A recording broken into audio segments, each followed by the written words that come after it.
Kayla? Yeah? Yeah, sounds great.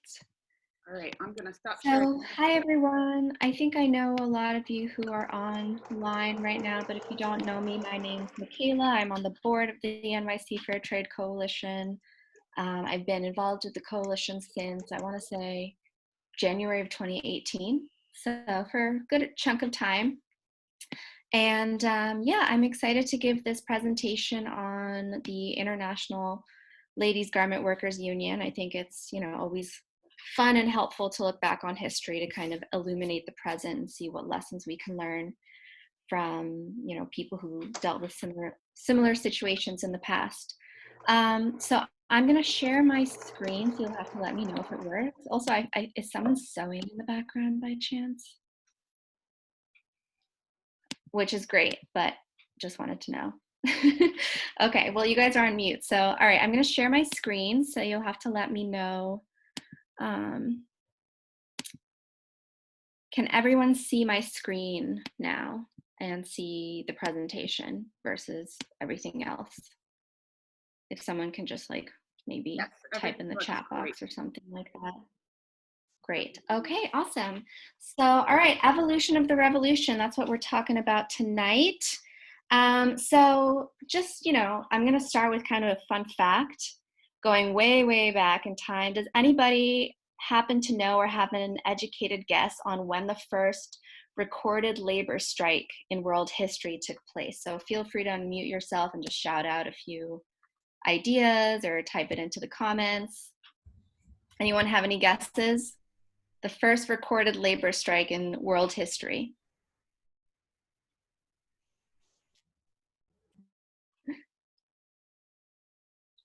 1898.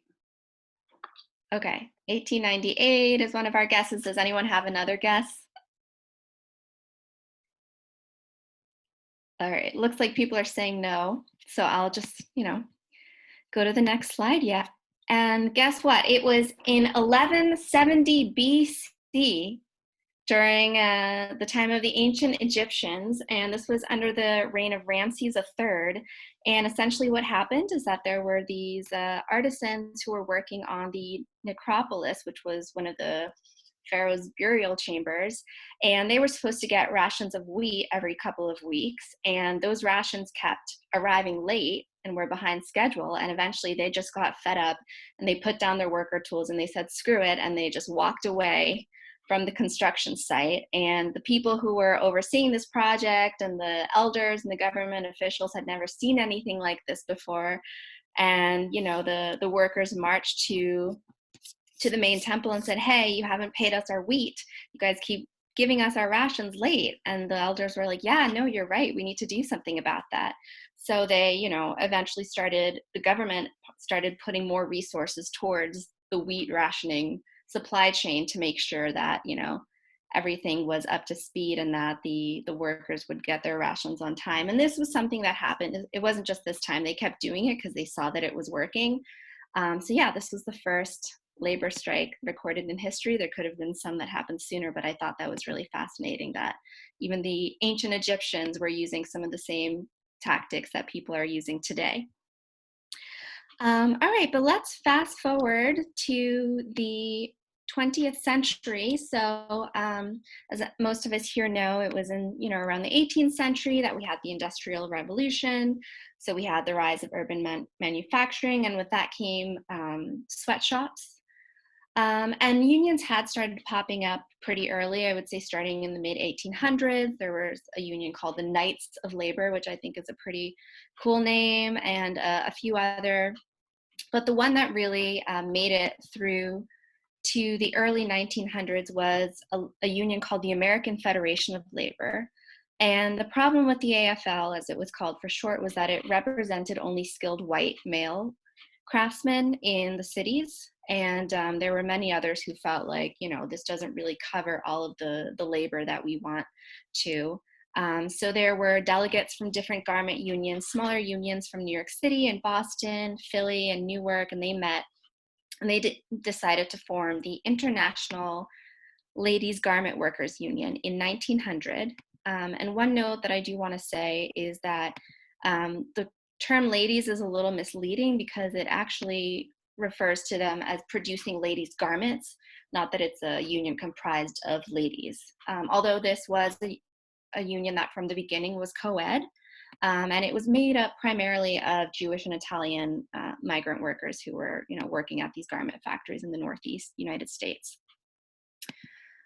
Okay, so the first really big strike that made a splash, that was kind of co-branded by the ILG, which is what they call it for short, was in the 1910s, and it was called the Uprisings of the 20,000.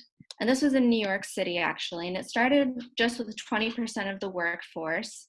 But eventually, it grew to 20,000 out of 32,000 laborers joined the strikes, and it lasted for 14 weeks.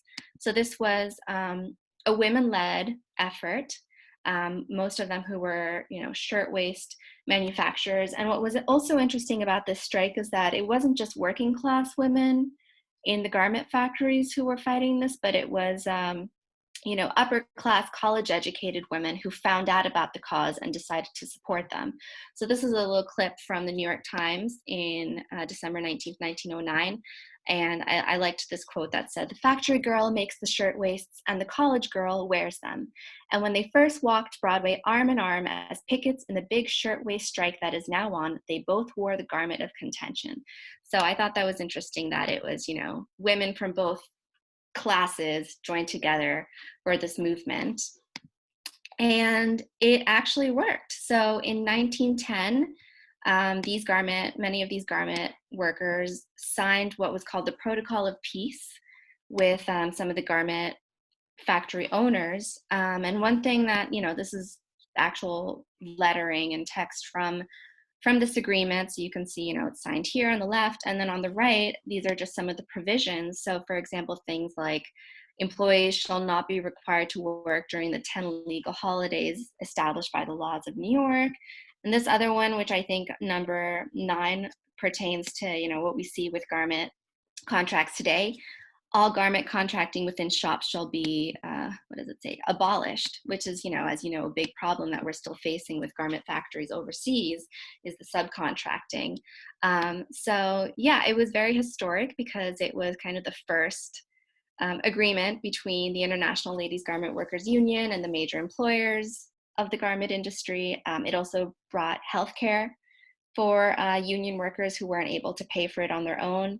And I think maybe the most significant aspect of this agreement was that it was really the first time that working class women had come together and organized in this way. Because remember, this was 10 years before women got the right to work, and a lot of the previous strikes and political movements had really been organized by men. So this Protocol of Peace gave the union a lot of respect and really elevated the profile of the union. But one thing I should note is that a lot of garment factories signed this protocol, but not all of them did. And you'll see why that's important in the next slide. Because then a year later, the Triangle Shirtwaist Factory fire took place. I'm sure a few of you have heard of this. It's happened, very close to Washington Square Park, and it was, a pretty horrific fire that, we're not really sure how it started, but almost 150 workers, mostly women, died, and many of them, jumped from the top floors as a way to escape the fire. And of course, they ended up dying from that. So it was a pretty horrific event. And it was through this event that membership of the union increased. And there was also a lot of increase in public support for the labor movement. And this also led the union to become more actively involved in electoral politics. So then we have, the union continues to grow through the 20s and 30s, but there are a lot of growing pains. First, there's everything that's happening around in the world. So there was World War I, there was a Spanish influenza, and then there was the Great Depression. It was, a pretty scary time. And, there were some strikes that took place in the 20s, but they were pretty unsuccessful and they almost bankrupted the union. And a lot of this was also due to infighting. So there were different wings within the union. There was the more kind of militant left-wing communist members of the union, and then the more moderate members, and the communist members of the union tried to stage a coup to take over the union, but they were eventually overruled and expelled from the union. And this man on the right is David Dubinsky, and he took over as union president in 1932. And he really helped grow the union to what it was at its peak. And, he took advantage of many of the New Deal policies that had been put into place by the Roosevelt administration, which included the right to organize and the right to bargain collectively. And this is just on the left, a photo from one of the strikes in 1938, and it says, "Truck drivers, show some union guts and act like union men." So, basically these women were telling the truck drivers to man up and, fall in line with the strikers and not with the garment factory owners. And, that actually led to a win. All of this that had been percolating over those 15 years or so led to a win for the union and pretty much for labor in the United States. So does anyone happen to know who this woman is on the left? And it's okay if you don't, but I'm just curious if anyone recognizes her face. Okay, I'm gonna guess that's a no, which is fine. So this woman on the left, this is Frances Perkins. And Frances Perkins was having tea with her friends in New York City about 20 years before this act was passed. And she actually witnessed the Triangle Shirtwaist Factory fire that had happened in 1911. And it was from there that she became more involved with politics at the local level, so in New York City and New York State, and she passed a lot of reforms for laborers. And then when FDR was elected president, he was like, "Hey, Frances, you're really involved in activism, you know a lot about labor, I'd like to invite you to serve as my Secretary of Labor." And she said, "Okay, sure, I'm gonna do it, but just so you know, I'm only gonna be your Secretary of Labor if you pass these certain provisions." And he said, "Yeah, I'm totally for that." So in 1938, Roosevelt signed the Fair Labor Standards Act, and this is what gave us many of the protections that we still have today in the year 2020. So things like the minimum wage, the 40-hour work week, overtime pay, and the abolishment of child labor. And just one thing to note about Frances Perkins is that in addition to being a badass who helped us get all these laws passed, she was also the first woman to serve in a cabinet level position in any US administration. So I don't know, I just feel like she's someone that should be highlighted more in US history, especially women's history, but I feel like she's someone who is often ignored, but she was a very important person in the history of this country. All right, so then we go into the 1950s and 60s. David Dubinsky is still president, and this is kind of, the peak of the union. Peak membership had reached about 500,000 members, and this included members in the US, Canada, and Puerto Rico. And, previously, like I had said, it had been a lot of Jewish, Italian, and even Polish immigrants who made up the union, but now it really became a lot more diverse with African American and Latin American and Asian American membership as well. And, as they continued campaigning, they continued getting significant concessions from manufacturers, and this included things like, continuing healthcare benefits, education centers, and they even set up a retreat center in the Catskills, which is this photo on the left, where union members could go and vacation together. And it was, a cheap vacation spot for them. And this picture on the right is members meeting with President Johnson. The date is unknown, however. Okay, but things took a turn starting in around the 1970s, and this is when China began opening up, globalization, became more of a thing, and then in the 1980s, we had Ronald Reagan, who became president of the United States, and this was really just a blow, not just to the International Ladies Garment Workers Union, but just to unions as a whole and to organized labor as a whole. So this is a photo, just as an example of when outsourcing had started, from 1980s China. And then this is an interesting pin that I found, protesting Ronald Reagan. And for those who are curious, the IBU and ILW stand for Inland Boatmen's Union and the International Longshore and Warehouse Union. And they're referring to Ronald Reagan as the union busting SOB. And if you don't know what SOB is, you can feel free to Google it on your own time. But yeah, so, membership declined significantly. A lot of jobs went overseas.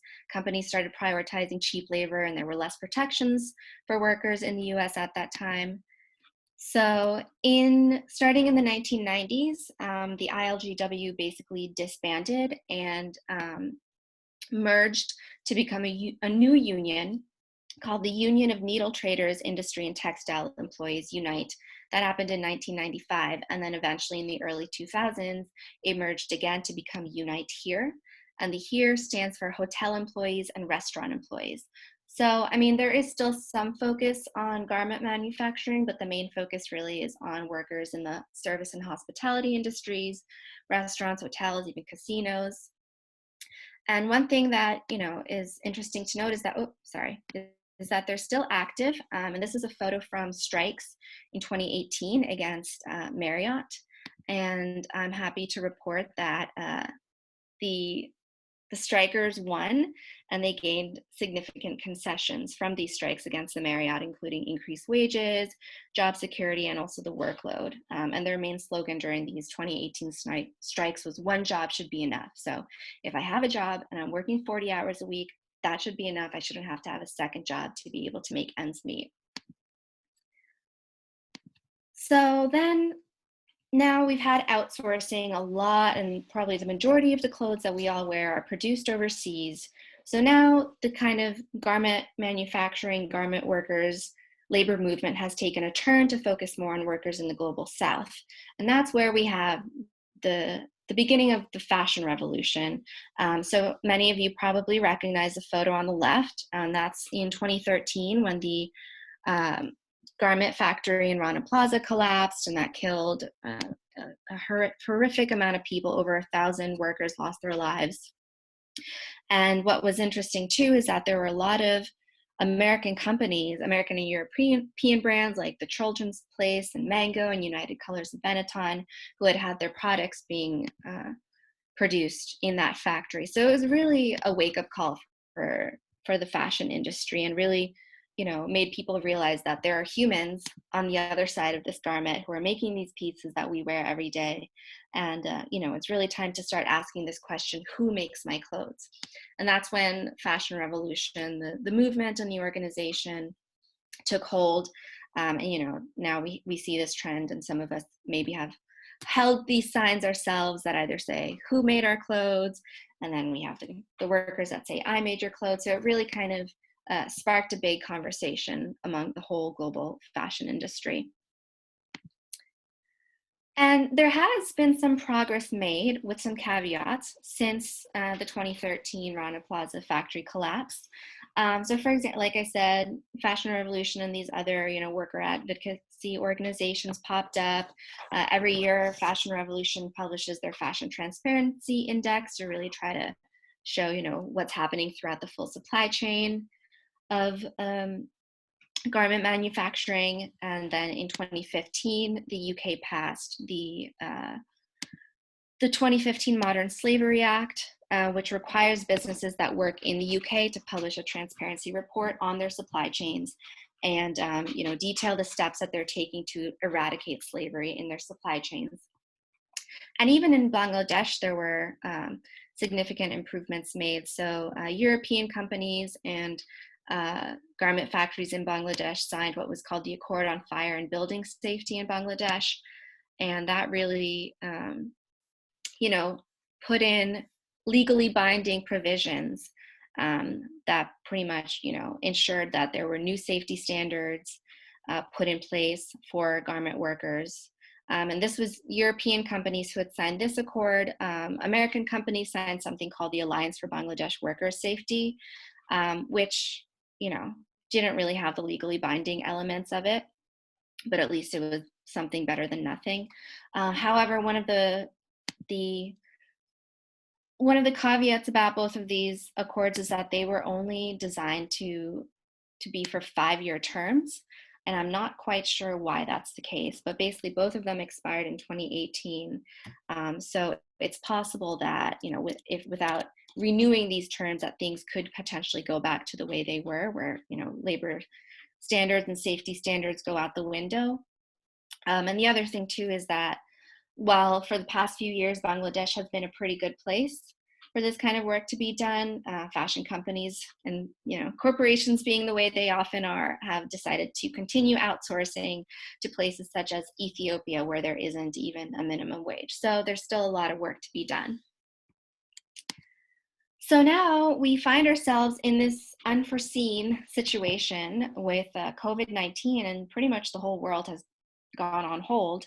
And we see unemployment on the rise, and the UN is calling this the worst global crisis since World War II, which, we all think of World War II as being this catastrophic event that was, chaotic and crazy. And so it's hard to imagine that this is the worst thing that has happened since World War II, but it does make sense. So, and that, with things being put on hold, now we're in a situation where retailers are closed, supply chains have been completely disrupted, and so we don't know, our workers overseas getting paid for the work. I mean, everything has just been thrown up in the air. So what does history tell us, past pandemics and other crises that have taken place? What does that tell us about, what we could see coming out of the COVID-19 crisis? So, sorry guys, I realized that I forgot to change the labels of these photos. So ignore those, but here on the left is a plague doctor from the Middle Ages. So this is what they used to wear during the Black Death. Which were some pretty crazy outfits, could be a potential great Halloween costume, just saying. But, that was a time when about 30 to 60% of the European population died. And what's interesting is that the Black Plague actually helped bring in the end of feudalism, because so many field workers and serfs and laborers had died from the plague that there were less of them, and they ended up having more bargaining power over their masters. So, they ended up, deciding that for the first time they were able to own land, and they were able to move on to different opportunities. And then, here on the right is a photo from where is this? From the Spanish influenza, and this is one of the military forts in the U.S. And that's one of the reasons why it had spread so quickly, is because there were so many soldiers living together in close quarters. And when you think about World War I combined with the Spanish flu, which had killed a lot of young, able-bodied men, it resulted in a labor shortage, and it resulted in actually more women having bargaining power because they were needed in the labor force. And it was, then fast forward 10 years, the Great Depression, another big crisis led to the New Deal and some of the laws that were passed by Francis Perkins and President Roosevelt that really, helped bring a new age of equitable labor in the United States. So if we think about this, we think, okay, maybe, it's a blessing in disguise. Maybe these crises can actually help lead to greater things in the long term, such as, greater bargaining rights for workers, things like that. So today we find ourselves at a crossroads, and I have to admit that I don't necessarily have the answers, because I think that, there are really two ways that this can go. We've got this concept of recover better, which is what the United Nations is currently pitching as, this is a chance for us to kind of fix the things in the old system that weren't working and make things better, reducing inequality, increasing, women's rights and representation power, and specifically for the fashion industry, moving more towards slow fashion, moving more towards artisanship and really valuing the work of these workers, more towards fair trade, making sure people are paid well regardless of where they are in the world, and also this rise of corporate responsibility. And this is, a trend that has already been ongoing. We see that Environmental, social, and governance funds are outperforming conventional funds in the investment space. We see that, BlackRock's Larry Fink, who's one of the most powerful hedge fund managers in the world, was saying that, it's time for investment portfolios to take into account social and environmental impact, not just economic impact. And we see that there are some companies stepping up and saying that they're still going to honor their contracts, like H&M, surprisingly, PVH, other ones who are saying, okay, production is on hold, but we're still going to pay our workers overseas and honor those contracts to make sure there isn't this mass unemployment that takes place. Then, of course, there's the risk of the other possibility, which is what I'm calling business as usual, but on steroids. So, retail was already struggling for a while, and there's a possibility that now that with these stores being closed for months at a time, it could be kind of the final death knell for a lot of retailers. And, what we saw after 9/11 and what we saw after the 2008 financial crisis, is that even though there was progress having been made towards sustainability and labor rights and things like that, once these crises took place, it was kind of back to business as usual. And there was this pressure that we really had to focus on profit as the most important thing over people and planet. And, shareholders still are very powerful in this current economic system. So, it could go one way or the other. There's kind of these two forces that are having this tug of war, and it'll be interesting to see what ends up coming out of this crisis.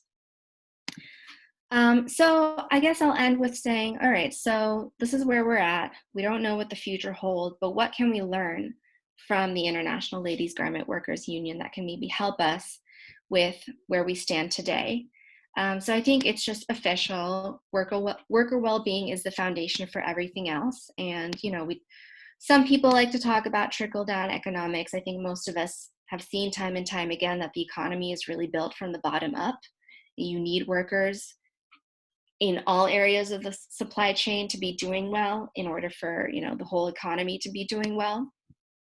Strength in numbers. So, as the union continued to grow, it became more powerful.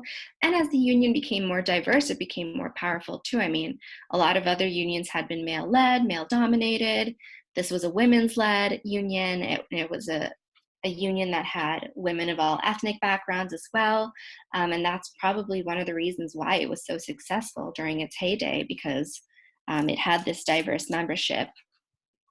Persisting, absolutely. I mean, not to steal from my girl Liz Warren, but the union kept striking even during hard times, even during World War I, even during the Spanish influenza, even during the Great Depression and World War II. They continued striking, they continued organizing, they continued advocating for themselves, and they, adapted their tactics as well. So we think a lot about, there are a lot of people who think that politics ends at the ballot box, but it's really an ongoing process. And, you need to keep lobbying even after your preferred person is elected, especially if they're not elected. But, and that's one of the reasons why the union also, apart from strikes, also realized that they needed to get involved in electoral politics. And then find your allies, so both from outside the system and from within. So we often think as people who go on strikes and laborers as being outside of the system, kind of grassroots advocacy, bottom up. But, if you remember Frances Perkins, she worked on these same issues from the inside, and she was, an ally of these unions from the inside, making these changes happen from the top down. So I think, these are things that need to work in parallel with each other. It doesn't have to be one or the other. And last but not least, it's up to us to continue the movement, especially now.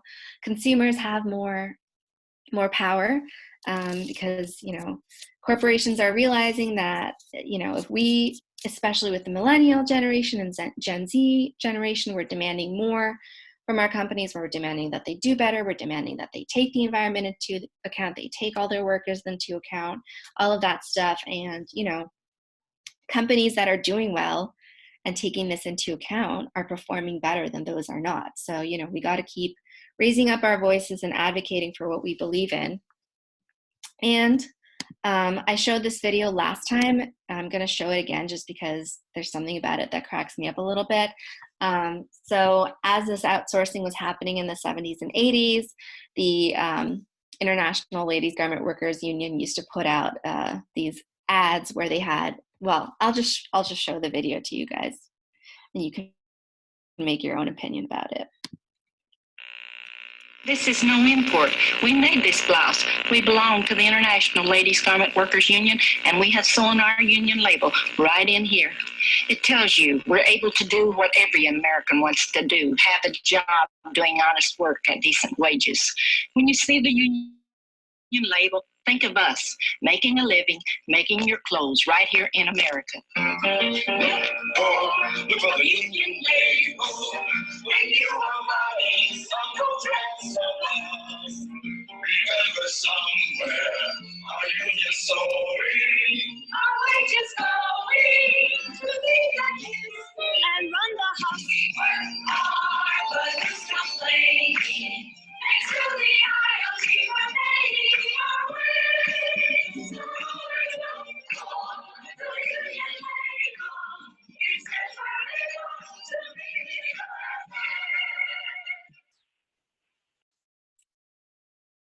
Okay, and yeah, that's it. So thanks for listening. Hope it didn't go too fast, but it was a really fun topic to research. I hope you guys learned something new and inspiring. And for anyone who's new to the coalition tonight, I'm encouraging you to stay in touch with us, NYC Fair Trade, that's our Instagram, our website. And then if you want to stay in touch with me, I'm at Michaela's Musings on Instagram. This is my Fair Trade email account. And then just as a side note, my day job is with the UN Global Compact, which is the UN's corporate sustainability initiative. So if anyone is interested in learning more about that, or, you know, feel free to get in touch with me there as well. So yeah, thanks.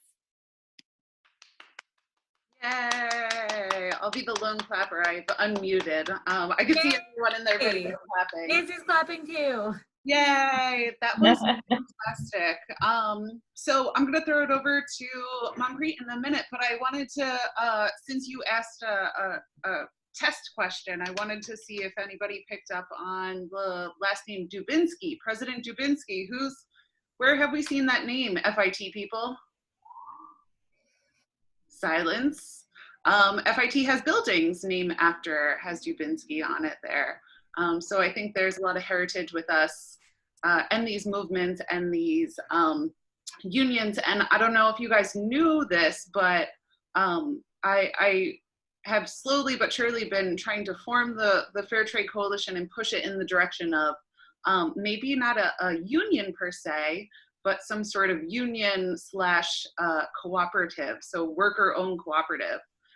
So shameless plug that I think Grace, who might be, yep, Grace is here this evening. She's going to be presenting on what worker-owned cooperatives are in the near future. So I hope you guys get to tune into that, because I think it's really important that we learn about these structures that hold power. And when these structures hold power, that's when we can start to learn more about changing laws and making sure regulations are being upheld, because we know right now that a lot of regulations are being rolled back. So we really have to educate ourselves in order to move forward with being able to make this change that is so needed.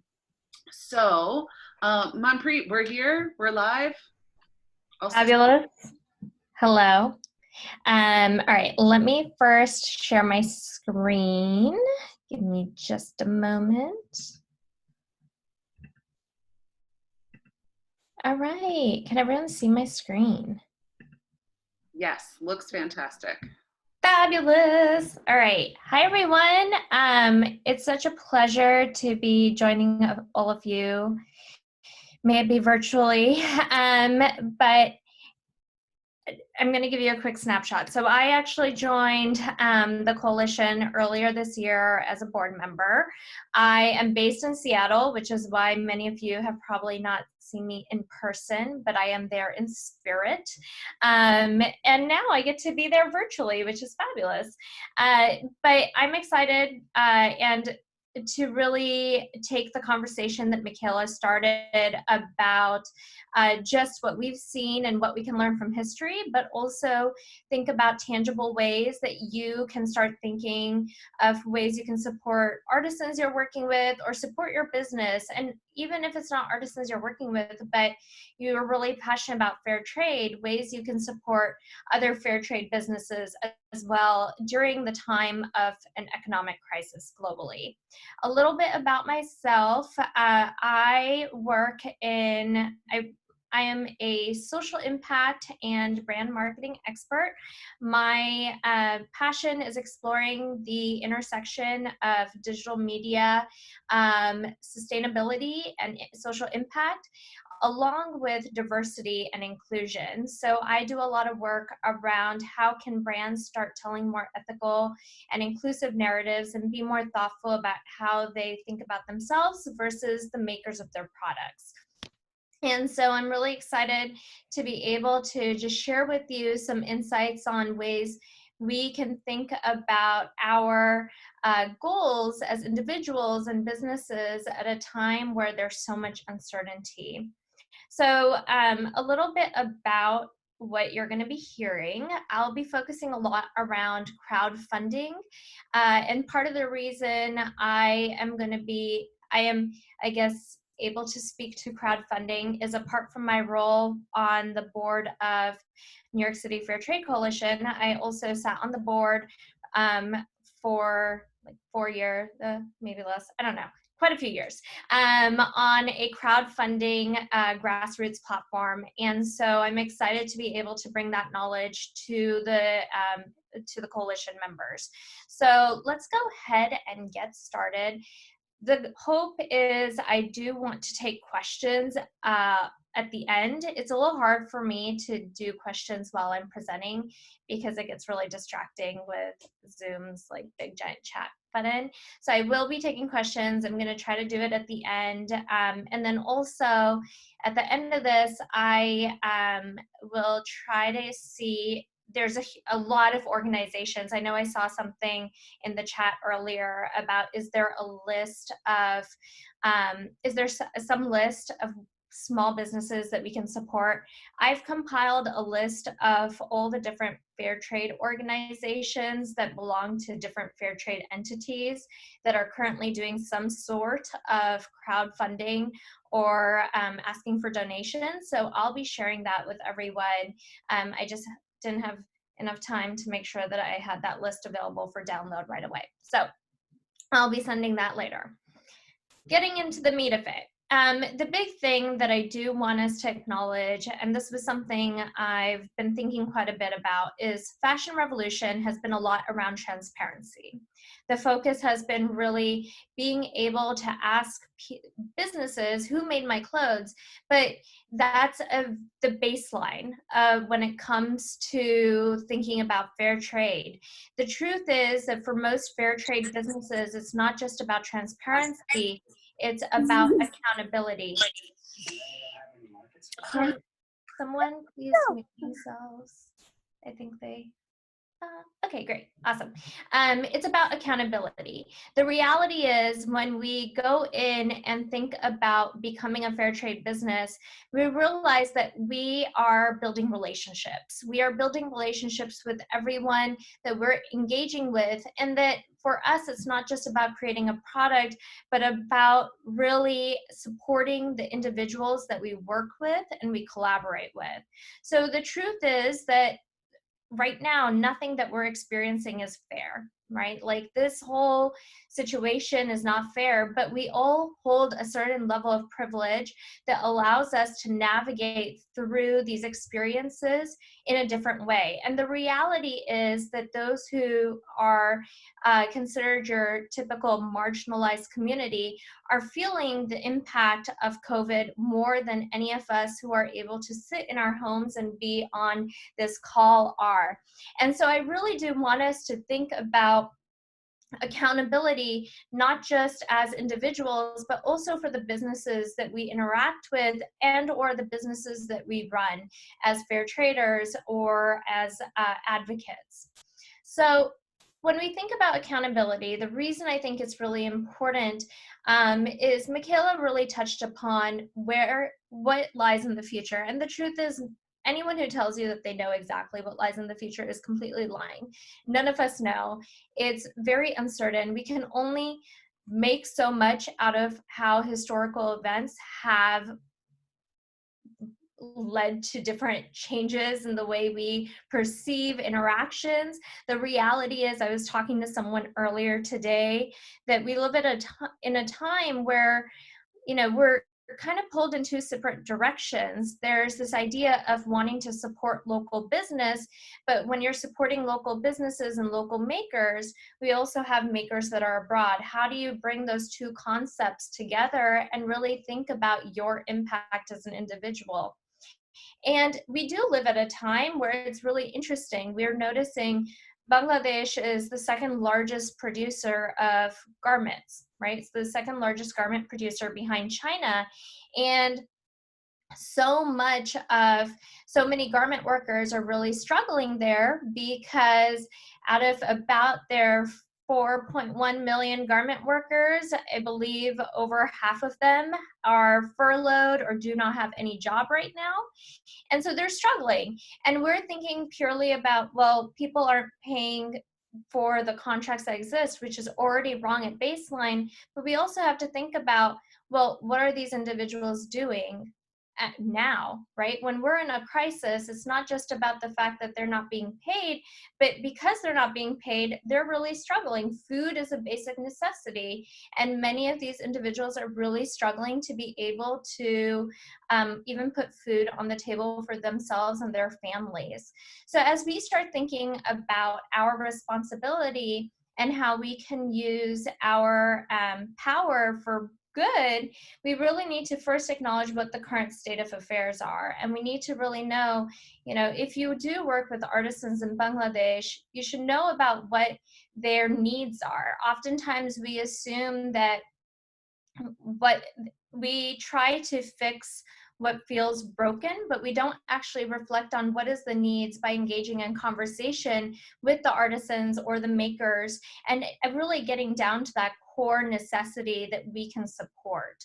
So what I want us to think about is how we can potentially fundraise, donate, or crowdfund for our businesses, or to make sure that we are supporting the businesses that are trying to be accountable to the artisans that they're working with. So one of the ways that businesses are fundraising at this time is they're actually fundraising for wages, right? So this is an example from Passion Lily. At the moment, for them, they have been very upfront with everyone. They said they've been clear. Look, we don't typically ask for money, but we, as a fair trade business, want to make sure that we're able to continue paying the artisans we're working with, and we're struggling, so we could really use your help. And really being just transparent and honest and authentic with your customers is key here. So one of again, for them, they're fundraising just to subsidize the wages of artisans, because those artisans don't have work right now. And for them, they do want to feel like they are accountable to their artisans, and they want to continue supporting them through wages. The next way we're seeing people crowdfunding is for food. So this is a crowdfunding, this is a fundraiser put together by Kahiniwala, which does crocheted children's toys. And what they've done is they've put a fundraiser together and they work with artisans in Bangladesh. And they've put a fundraiser together to just create sources of revenue to help feed the artisan families that they work with. So their goal with their fundraiser has been around, how can we make sure that even if we're not able to pay the artisans right now because we have no jobs at the moment for them. And fortunately, I did speak to them. They have not had to cancel any orders, which is phenomenal. But they do also recognize that this is a rough time across the board. So for them, they said, instead of fundraising for wages, we're going to fundraise for food. So the artisans can continue to put food on the table and be able to feed their families. The cool thing that they did was they actually really quantified their fundraising. So they said $11 can feed a family of 4 for up to 2 weeks. And that really helps when we're thinking about fundraising. That really helps donors have a better understanding of what they're giving towards and have some clear transparency around how their money is being used by the organization that they're giving to. So I'm going to be talking again first about different ways businesses are fundraising, and then I'll get a little bit more into the nitty-gritty. But that's one other way a lot of fair trade businesses are currently fundraising. And finally, the other way that we're seeing businesses fundraise is by changing the focus. So Global Mamas, what they've done is they've decided that instead of having their artisans make clothing, which is not currently top of mind for anyone, they are going to redeploy their artisans to actually create masks. And we're going to continue giving them work and continue paying them, but use their skills towards something that can not just help their local communities, but be useful for global communities as well. So this is a really good example about how you can rethink about the structure in which you're already working. So if you have artisans, you're realizing, look, the products I'm currently making aren't necessarily products that I can continue to support. Think about what are ways I can use their pre-existing skills to fill a need or fill gaps that we're seeing globally. Masks, I know that we've had an awesome group from the coalition that's come together to create masks. And the reality is there's really a huge shortage of them. So it doesn't matter if others are doing it. You can do it too. But really think about, is it do my artisans have the ability to, right? Because some of them are stuck at home. They don't have a sewing machine. So if they don't have that capability, which is what we've seen with this next business. So Ancho Project realized our artisans are, the artisans they work with are in India. And in India currently, there is a complete lockdown. So people cannot leave the house. They have to stay at home. And most of them, their artisans can't afford to have a sewing machine at home. They have to go into the centers that they work in to create their products. So what they've done is they've actually mobilized a group of volunteers in the US to create masks, and they're selling those masks, and any revenue that they're generating from those masks is going straight to the artisans. And that's a way that you can think about, how can I continue supporting my artisans by creating product? And even if that doesn't mean that they're making it, we can make it, and we can make sure that we continue creating some revenue streams for our artisans. The reality is, at the end of the day, it's all about figuring out what works with the business that you have, the needs of the artisans you're working with, and also the constraints that they're currently operating under. And the constraints is something that we have to be really mindful of. We need to realize that this is really uncertain times. Every country is dealing with the pandemic differently. Every country has different regulations. And in some cases, I was talking to someone earlier about Bangladesh. You know, the Bangladeshi government right now is really considering, it sounds morbid, but they're considering, are we going to lose more people by having stay-at-home orders where they're not able to go and work, so they don't have any money, so they don't have food, so they're going to starve and die? Or are we going to lose more people to COVID? So is it better for us to just open the factories so people can continue to go to work? And even if that means risking them getting COVID, are there going to be less deaths that way? And that's a really difficult decision for governments to be making. And I really want you to take time to think through that, right? Like, this is the way that the US is functioning right now, or North America is functioning right now, and even Europe is going to be different than any country. And so being thoughtful about the country and the region you're working with and the needs of the particular population you're working with is critical. So just moving on, you decide that you want to do some sort of crowdfunding. You want to fundraise for the artisans that you're working with, or for a particular artisan group that you have come to adore and love. There's different ways that you can do it. One is you can fundraise through your website, as we saw with Passion Lily. The other way is you can do a crowdfunding website, like some of the other examples I showed you. And then the third way is through a Facebook fundraiser. Facebook fundraisers, however, right now are becoming much more challenging, because there was a sudden increase in Facebook fundraisers when COVID hit. And so Facebook has now said that if you're a nonprofit, we will make sure that you get priority and that your fundraiser is approved first. And if you are not a nonprofit, we cannot guarantee that we will have time to approve your fundraiser. So that is something to be thoughtful about. When it comes to creating fundraisers through your website, I would recommend that methodology purely if you are fundraising for just like subsidizing salaries. So if your goal is, as Passion Lily is doing, to simply fundraise to bring some sort of revenue so you can continue paying salaries, that is a great way to then fund. That's a good reason to fundraise through your website, because that's not necessarily a cause. That is purely for you as a business to continue being accountable to your artisans and to continue operating as a business as well. Crowdfunding tends to be a crowdfunding platform such as well, GoFundMe tends to be the best solution if you are trying to fundraise for a particular purpose.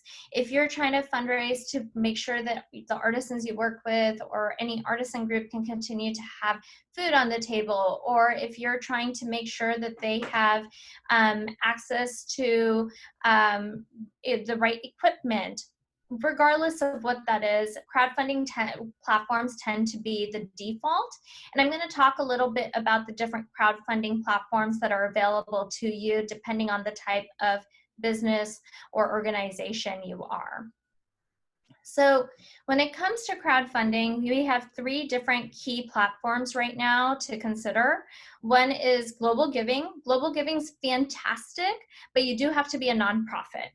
And so if you're not a nonprofit, that would probably not be a good option for you. Also, even if you are a nonprofit, it does take some time to get approved if you haven't used their platform before. GoFundMe is become almost the industry default right now. GoFundMe is very quick, easy. You put all the information in, you can put your fundraiser up in the span of literally minutes if you have all the content that you need right away. And then Kickstarter is a great solution if you're doing a more creative project.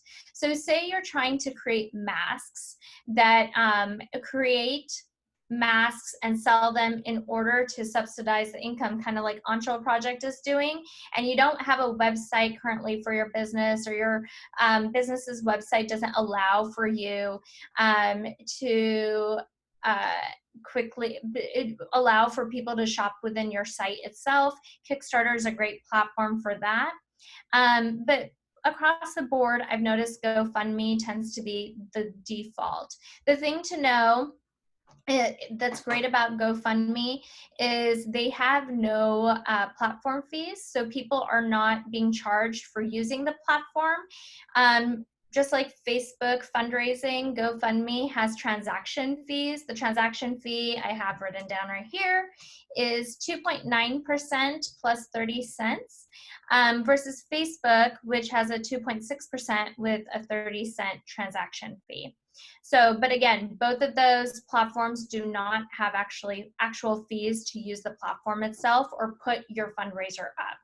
So those are things for you to consider when you're thinking about what platform is right for me and my goals. And this really leads you to thinking about what is it that I'm trying to accomplish. And the reality is, for most fair trade businesses, it's about collaboration. So the default has been right now is I'm seeing a lot of donor fatigue. almost every week I feel like a new fair trade business is creating a crowdfunding platform for their artisan groups, which is awesome. But there is a certain level of donor fatigue that I am wary of. And so I just thinking about myself, when there was a weekend that I decided I wanted to make some donations to some of the organizations that have created these initiatives.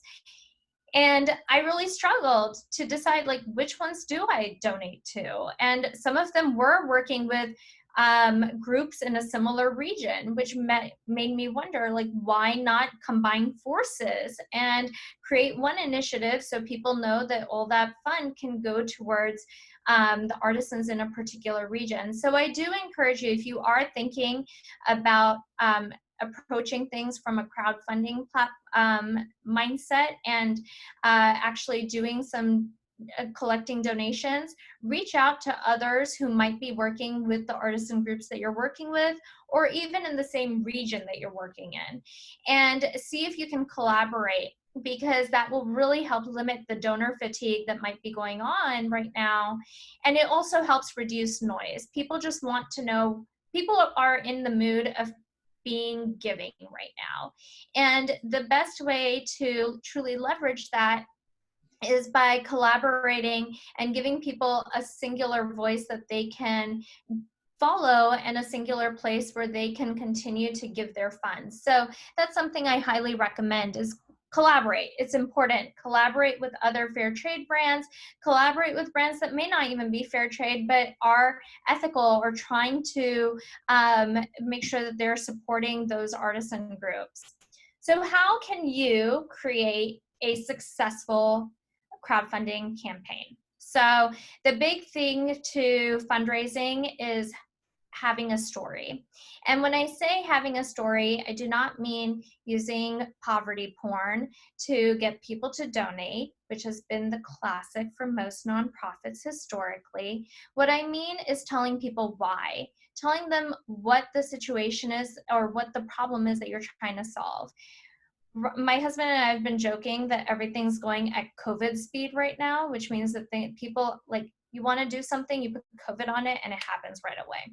And the reality is, when it comes to fundraising, when you put the word COVID in it, yes, people will give, but you need to have a clear, compelling story that people know, why does this matter? Why should I care?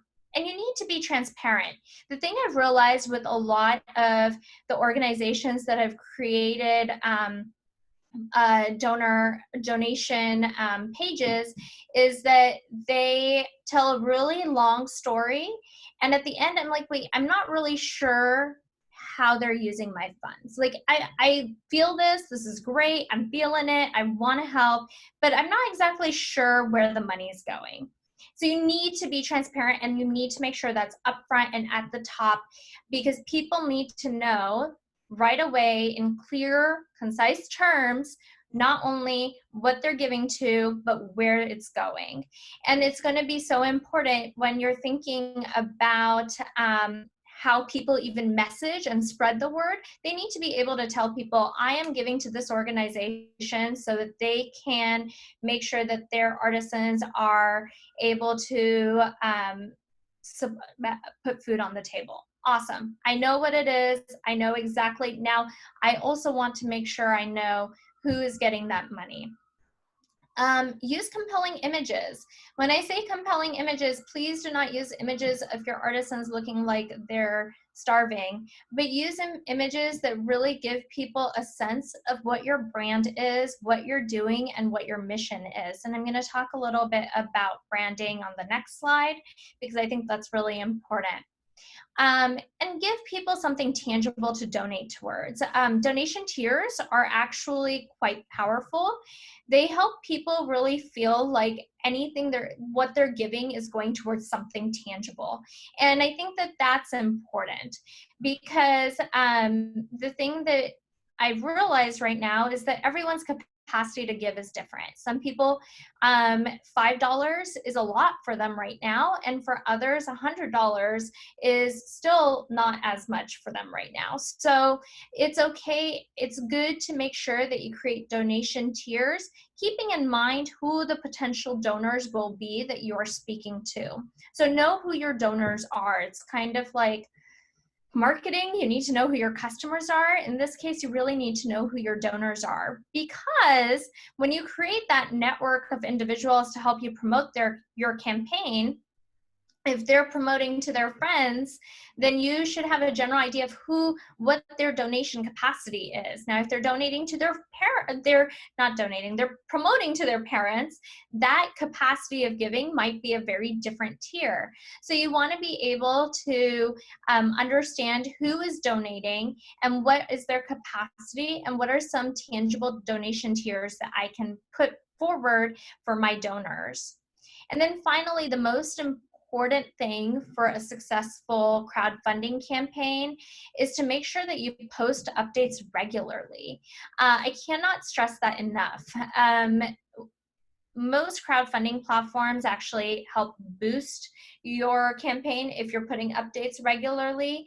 And then also donors like to look at those updates, and they feel more compelled to give when they know that there's a certain human connection with the campaign. So post updates regularly, and if people donate, email them. Follow up with them. Let them know when you are releasing funds. Let them know that the funds are being used effectively, and let them know that people are really thankful for them to take their time out and donate. So those are some of those key elements that you really want to be thoughtful about when you're thinking about creating a crowdfunding campaign at this time especially, but across the board. And finally, one of the things that I always tell people is you want to make sure that anything you do speaks to your brand's values, mission, and key messaging. But I also recognize the fact that right now, no one is looking for perfection. Perfection is actually more harmful at this time. So it's okay to just put something up to the best of your capability and continue fine-tuning. But I do recommend that you think about how you speak about your initiative, and make sure you continue to at least keep a consistent tone and voice to that of your brand and the way you communicate with your customers, because it's going to be critical. The reality at this time is that we also are connecting more at a human level. And I think part of that is because we're not able to interact with each other physically. We feel that we're trying to grasp as much human interaction as we can through even written text or our visual interactions. So really, when you're thinking about your crowdfunding campaign, speak to your donors at a very human level, because that's going to be more powerful than anything else that you can do. All right. So that's all for me. I do want to take any questions. I do want to let everyone know I'm doing webinars during this time. You can see them at artofcitizenry.com/webinars. I'm going to be doing one next week about ethical storytelling. So if you are thinking of doing a crowdfunding campaign, I highly recommend you attend that one. These are all pay what you can, so you can pay nothing or you can pay something. It is up to you, but I highly recommend attending the one next week, because it's going to help you really think about the language you use when talking not just about your brand, but if you're doing a fundraiser, the language you use for your fundraiser as well. So yeah, please feel free to connect with me on Instagram. My Instagram is @Manpreet-Kalra. And then you can also email me anytime. I'm manpreet@artofcitizenry.com. Sorry, this is a really standardized slide for me right now, but my Fair Trade Coalition email is just Manpreet with the classic ending. So yes, please feel free to reach out to me in whatever way you like, and I'm happy to take any questions. Yay, thank you so much. That was fantastic. So as people are kind of preparing their questions or want to, say hi or anything like that. At the last board meeting when we kind of decided to have this event, my heart was really thinking about my artisans in Uganda and, the different struggle that they're going through. And it's been really interesting learning about different countries and seeing how some of them are faring better than we are, right? And it's interesting, even I was listening to the radio today and talking about giving money to those countries and kind of patting them on the head when we really don't have our shit together in the US. So it's almost this power structure shift in certain ways. But I think at the end of the day, what we were really thinking of was exactly what Manpreet was saying. How can we work together as a coalition? So we've seen such wonderful things come from the Face Mask Initiative.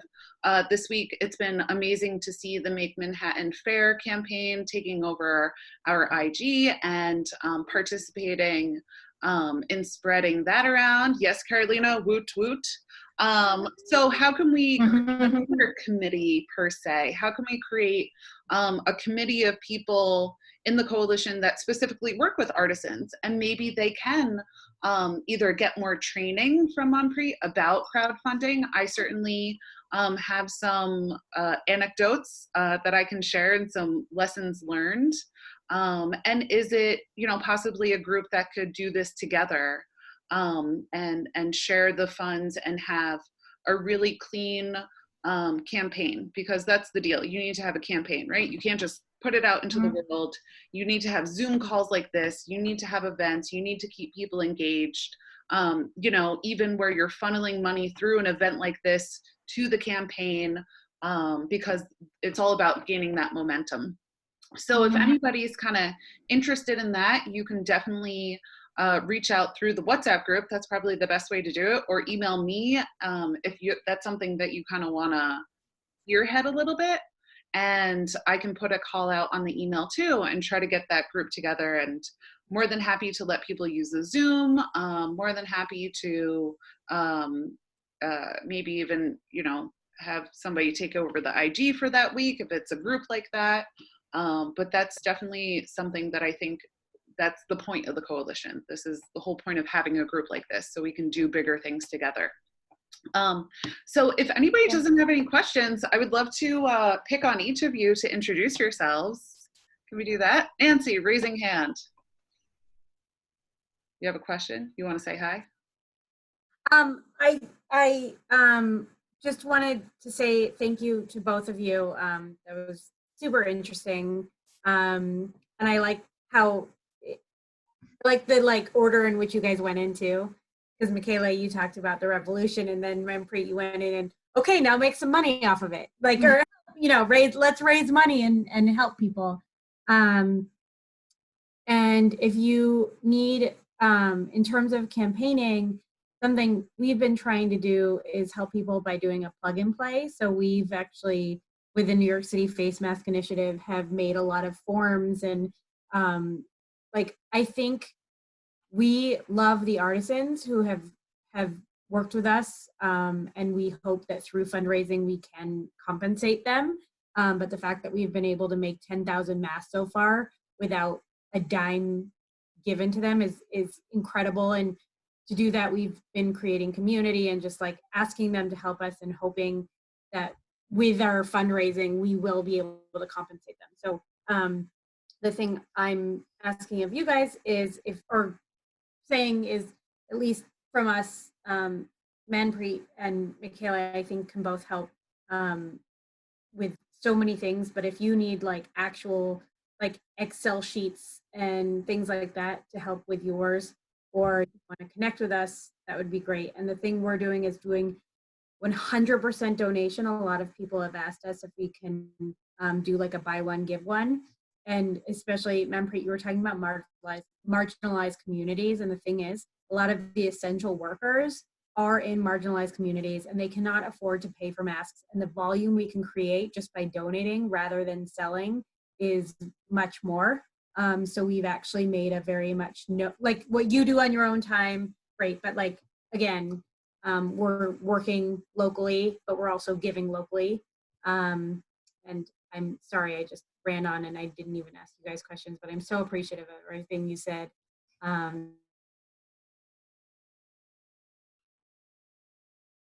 Super, thank you.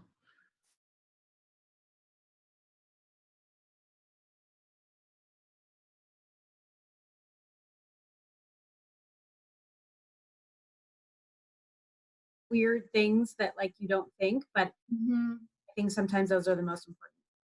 Yeah, I think it's really at this time in particular, and I think it changes honestly. If we were in a different time and this was a fundraising thing where it was not as crazy time sensitive, those details would be top of mind. The reality Yeah. is right now we're living at a time where it's you just got to get something out there and figure it out as it goes, because those details change depending on what your goal is and the community you're working with, right? Mhm. The truth is, at the end of the day, you need to just know, how do I get the funds how do I get the funds in the right hands? And if you're able to figure that out, the parts that I talked about how do you actually create a fundraiser are going to be the things that are really easy to do, as long as you know, okay, what do I need to fundraise for, and how, like, who is going to be on the receiving end.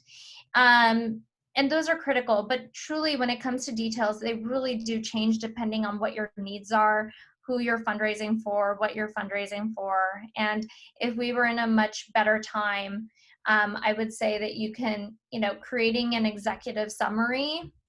So my background, I didn't talk about this, is in venture capital. So I come from a really business heavy background. And if you were at a different time, I would say create an executive summary, know who your target donors are, what their capacity is, and then what details you need to make sure that people have the correct transparency that they need. But that's just not the time we're in right now. Mhm. Yeah. But Typeform is a great platform. I love it. I have it. If anybody needs it, I do have a paid subscription, and I'm offering it to anybody who wants to do something.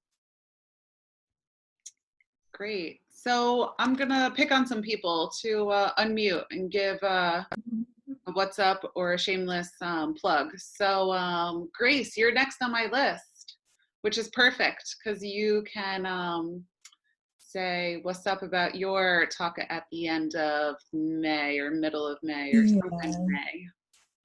Hey everyone, I'm Grace, and I'm part of I've been a fair trade advocate for, God, I think since as long as Michaela, I think since like 2018, and been a board member for, is it a few months now with the Fair Trade Coalition, and also working as a freelance accountant, and I'm also helping to develop a worker cooperative based in Harlem. It's a small manufacturing company, all women owned, and we should be starting sometime this year.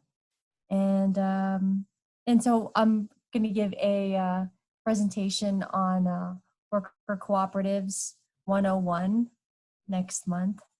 So. Woo! Stay tuned. Very excited about that. I am a big nerd. Once upon a time, living in Uganda, I studied a lot about worker-owned cooperatives, so I'm excited. Daphna, is that you from Canada?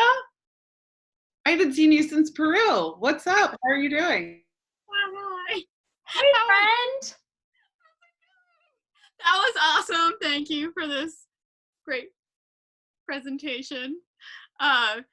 You're making everything so much better right now by doing this. We need more of these. Yeah, I don't know. So much stuff has kind of happened in the past week, I guess, but yet nothing because I've been at home.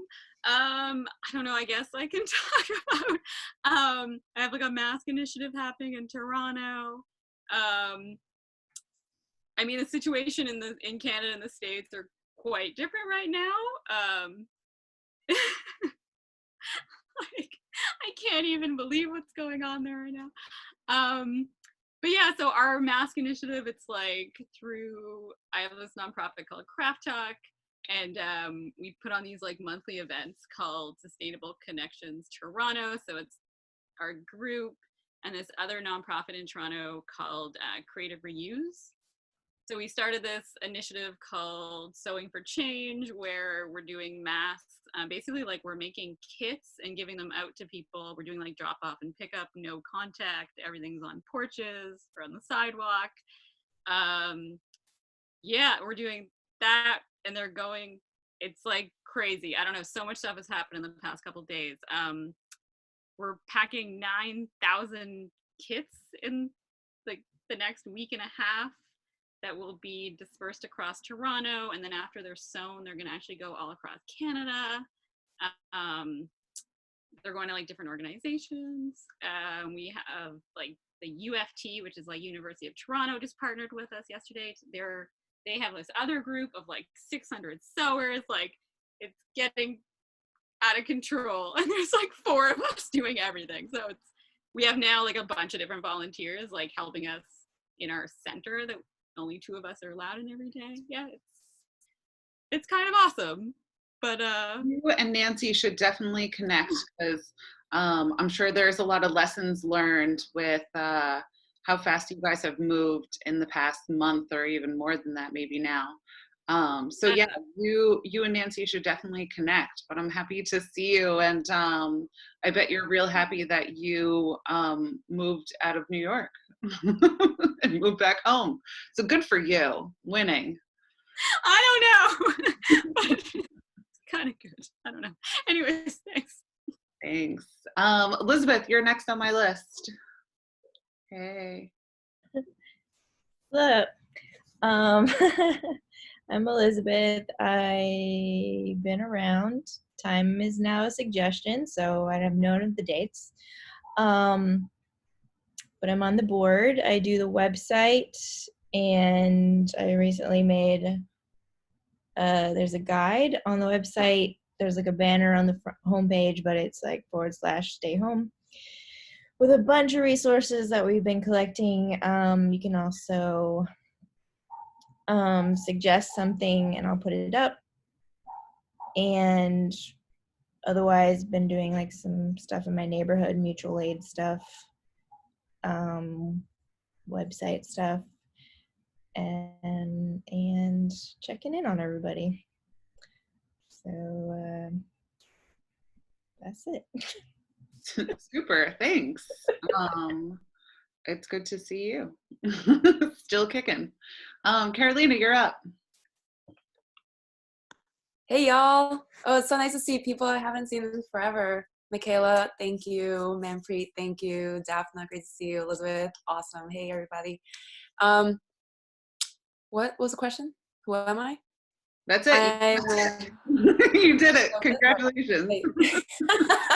I'm an advocate for all awesome things. New York City Fair Trade. I made some masks for the initiative.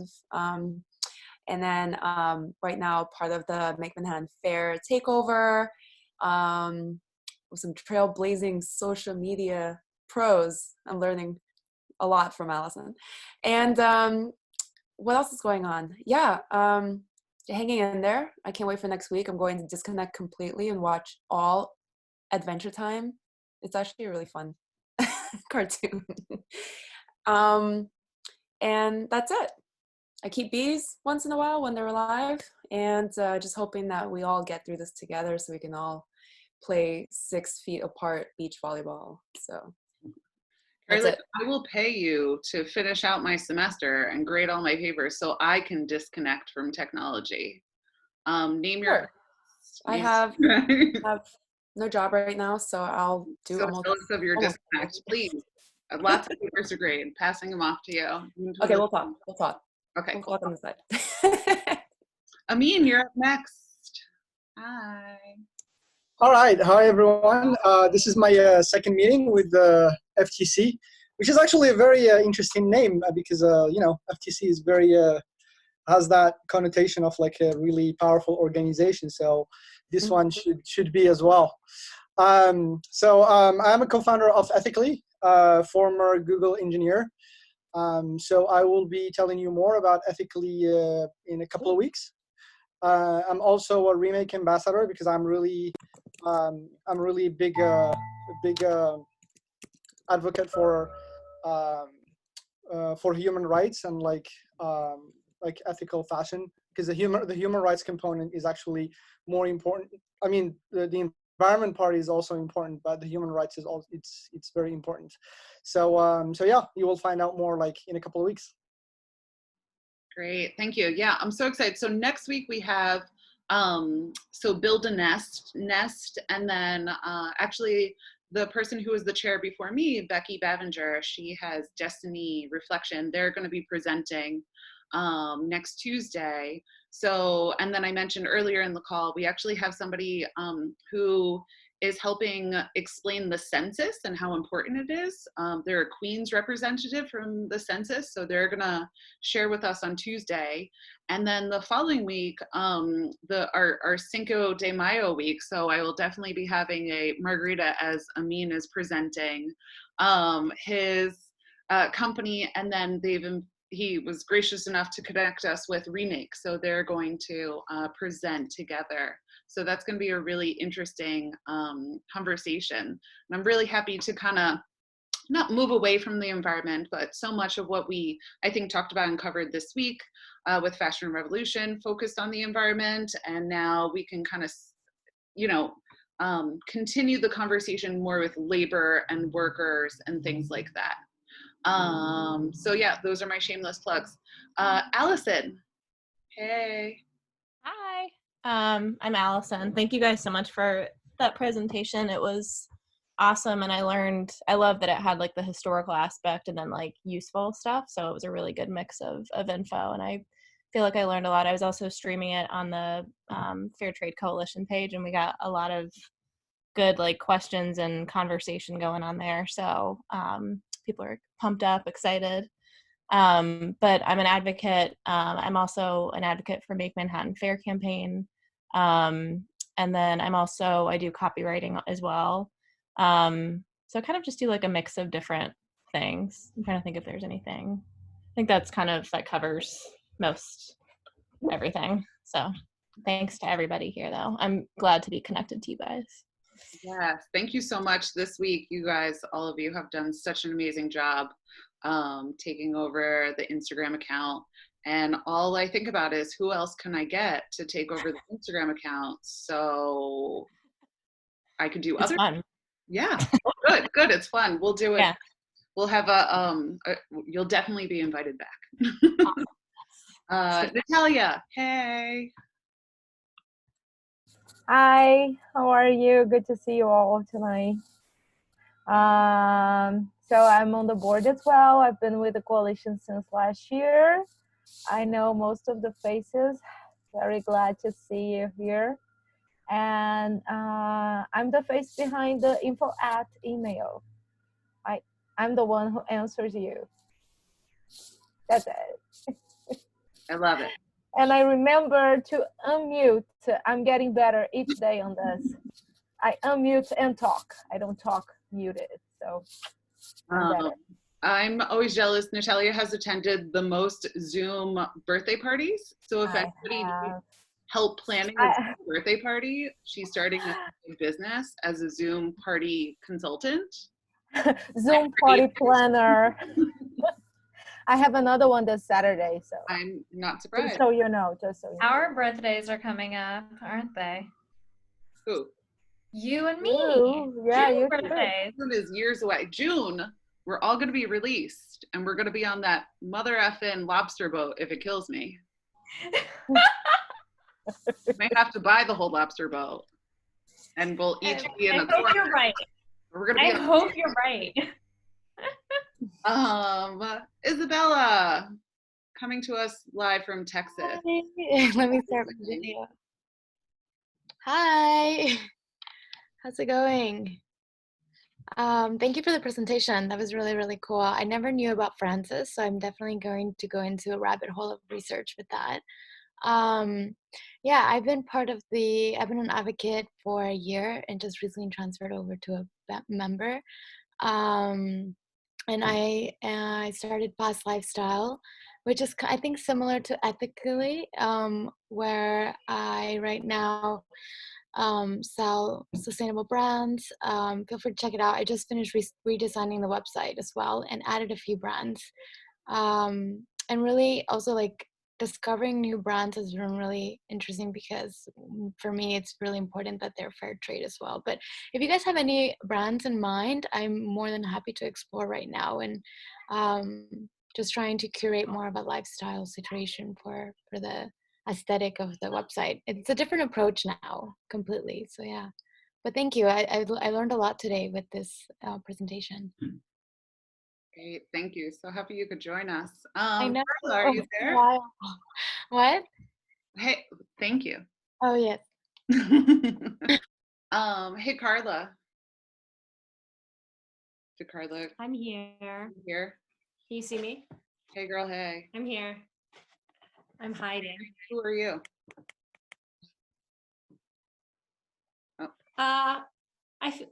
I'm Carla. I feel like you guys all know me by now and have probably heard from me a little too much recently. I feel like this presentation was really good. I always enjoy Montpreet's presentations. I did one of your webinars last month, and that was really good. I always enjoy them. I wish you would do more because I need things to fill my day now. Yeah. Noted. Yeah, I'm doing what else am I working on? I'm trying to promote the brand actually it was the SEO. Now it's all coming back to me, and like I've done a ton of the stuff that you suggested. And I'm just waiting for, it to work, I guess. Work its magic. I don't know. I don't really understand it. I don't know how those bots work, but whenever they get to my website, hopefully it'll pay off. Awesome. And I've been sewing some masks, and I have been participating in the Make Manhattan Fair campaign, which has been a lot of fun. And just really interesting to learn more about fair trade and what it actually means and what it actually means to other communities and communities in other parts of the world. And then, I mean, what really spoke to me about Montpreet's presentation was when just governments having to make a decision whether people are going, I don't want to like bring it down, but like going to like let people work and have food to eat or like be contaminated with a potentially deadly virus. So that's where I'm at right now. So I'm gonna go have a couple of glasses of wine and try and get some sleep. But yeah, so thanks everyone. And I feel like you all know me by now. And I hope that I get to see you all again in person. And we can hold hands and someone can bring a guitar. And yeah, that's what I'm hoping for. Thank you. I didn't mean to be a downer, by the way, but I felt like it was a very critical thing for us to acknowledge at this time. That's real. Yeah, that's real. We need to understand that that's a reality that people have to make those decisions. Yeah. Yeah. And as she was presenting that part, I thought to myself, at what point is it acceptable to like rage? At one point is it acceptable to like be angry, to kind of to be rageful? And I think we're all rageful in our own ways for how incompetent our leaders and our system is. I keep thinking of the system's broken, and it's like, well, when did that system work and who did it work for? So, but then, as I start to write that rageful Instagram post, it always kind of turns into a more hopeful, positive, together we can do this. So I almost feel like we need to go a little rageful for a moment. Yeah. To be continued, that conversation. And Lee, you get the final word. Oh my goodness. I'm nervous too. I was just about to log off. I feel like this is the first NYC FTC meeting I've been to in like 6 months, mainly because when we jumped in a year ago to start organizing Make Manhattan Fair, between that and my day job, life got absorbed. So first and foremost, thank you so much, Michaela and Manpreet. We have not met, but really impressive. Michaela, I feel like we should do a drunk history at least once a quarter where Michaela can lead it on the drunk history of how New York City Garment Center or like the blue collar system was, you know, created. What I'm finding so fascinating, especially with these Zoom meetings in this week, there's just so much complexity to learning and embracing. And like on one side, if I stay in this little bubble of my apartment, I'm like, sweet, I'm learning so many great stuff. There's so many humans out there. And then the reason for that is because there's so many deaths and we just don't know the data of how far this is going to go. Mm-hmm. So on a positive note, I think you guys are all doing a great job.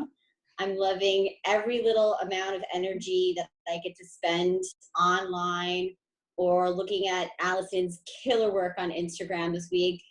Allison, Carla, Jackie, Carolina, Andrea, like insane. You guys are doing such a great job taking over the NYC FTC Instagram for Make Manhattan Fair. And I'm really just inspired to like figure out what's next, you know, for life within fair trade and sustainability. For all of you that do not know, my day job is selling real estate and staging homes. And I joined the FTC because I had a design brand where I made it here in New York City for women who bike to work. And it wasn't sustainable for me because it just like the differentials were too expensive of what I had to sell.